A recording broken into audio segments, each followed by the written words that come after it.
안녕하세요. 감동사연 채널 왈칵입니다. 꾸준히 한국과 각별한 인연이 있는 외국인분들의 이야기를 생생하게 전달하는 데 힘쓰도록 하겠습니다. 이제 오늘의 사연자분 모셔볼게요. 사연자분 안녕하세요.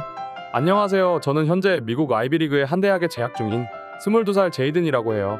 오늘 제가 소개해드릴 이야기는 바로 학교 수업 도중 있었던 일입니다. 한국인들이 흥미로워하실 것 같아 이렇게 사연 보냈습니다. 제이든님, 어서오세요. 왈칵에 오신 것을 환영합니다. 그럼 지금부터 제이든님의 사연 본격적으로 함께 알아보시죠. 저는 고등학생 때 공부를 잘하는 모범생에 속했습니다. 하루도 빠지지 않고 정말 열심히 공부했죠. 덕분에 저는 꿈에 그리던 대학에 갈 수 있었습니다. 그곳에서 역사학을 배우게 됐어요. 꿈에 그리던 곳에 입학해 원하던 것을 배울 수 있으니 기분이 엄청나게 좋았죠. 저는 어렸을 때부터 역사에 관심이 많아요. 역사 중에서도 특히 아시아 역사에 관심이 많죠. 아시아 역사는 정말 수많은 문화권을 보유하고 있어요. 종교만 해도 힌두교, 이슬람교, 불교 등 수많은 사람들이 다양한 종교를 믿죠. 유럽 문화권이 로마 시대 이후 거의 다 크리스찬 계열로 통일된 것과는 전혀 반대예요. 사람들 생활 방식도 완전히 달라요.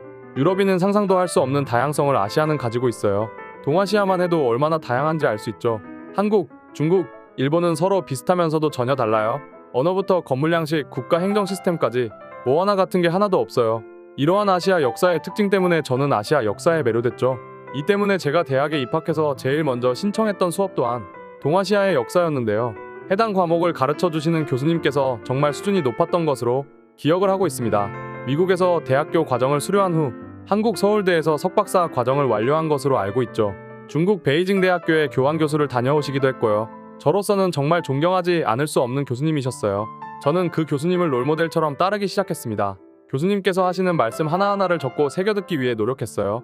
교수님의 수업은 정말 재밌었어요.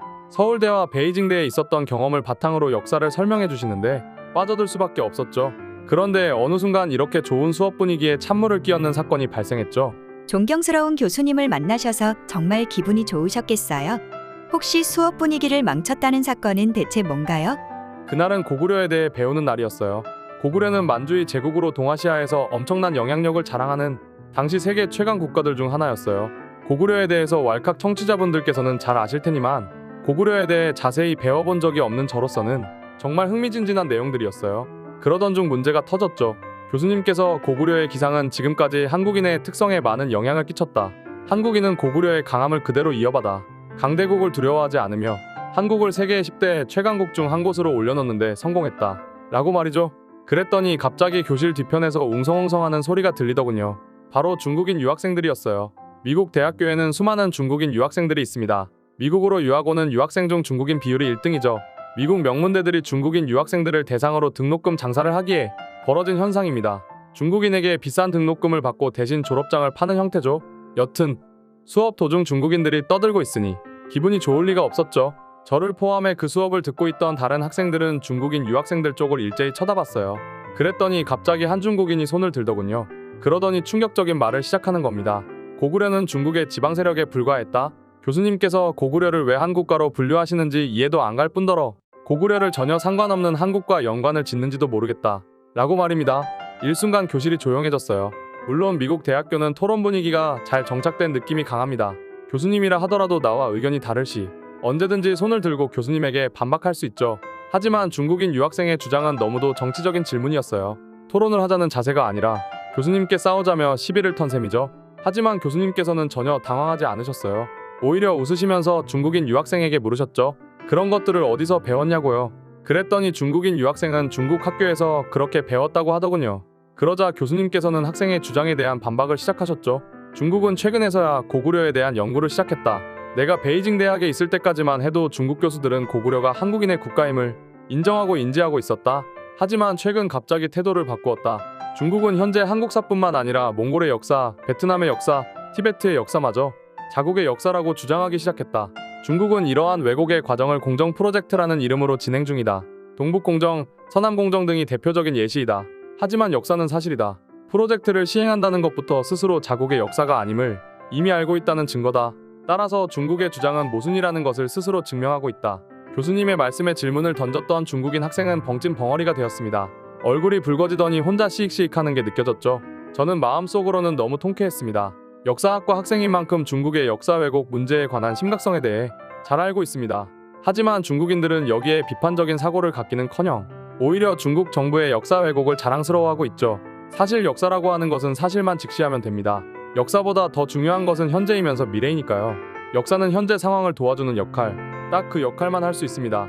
자기들이 얼마나 과거에 잘났냐는 그리 중요하지 않다는 것이죠. 오히려 부끄러운 역사와 치욕스러운 역사를 배우는 것이 더욱 중요합니다. 과거의 역사를 잊지 않고 현재와 미래에 되풀이하지 않게 하는 것이 더 중요하니까 말이죠.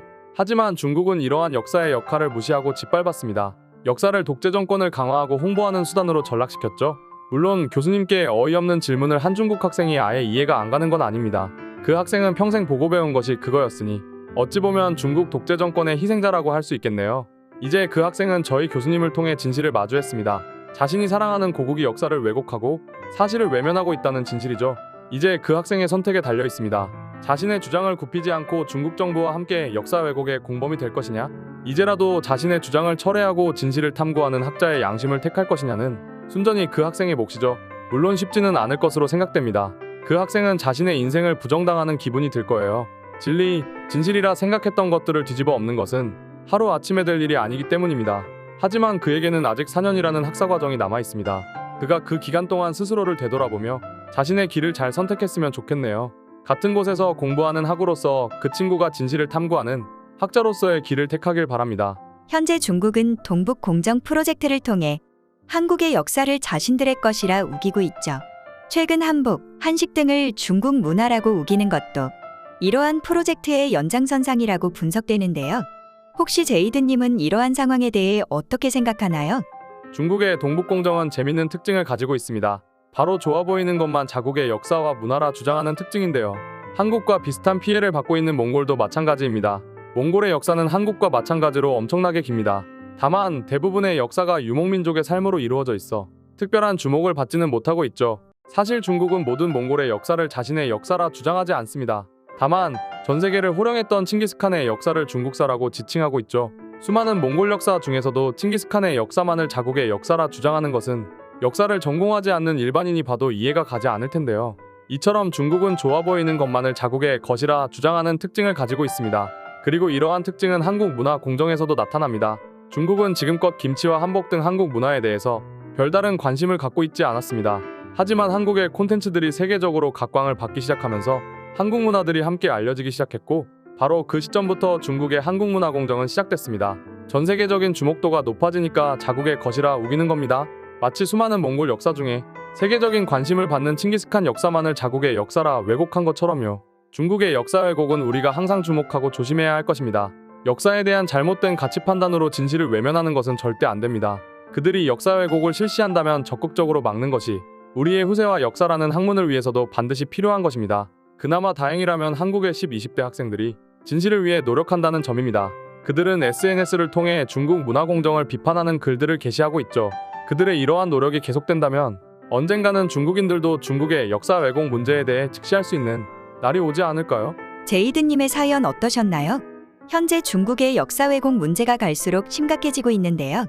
유명한 외교관이자 역사학자였던 에드워드 칸은 역사를 현재와 과거 사이에 끊임없는 대화라고 했습니다. 하지만 중국의 공정 프로젝트처럼 역사를 왜곡한다면 현재와 과거의 대화는 단절될 것이며 모순이 발생할 수밖에 없을 것입니다. 저희 왈칵도 중국의 동북공정을 비롯한 각종 역사 왜곡 문제에 대해 알리는 데 최선을 다하도록 하겠습니다. 지금까지 감동사연 채널 왈칵이었습니다. 시청해주셔서 감사합니다.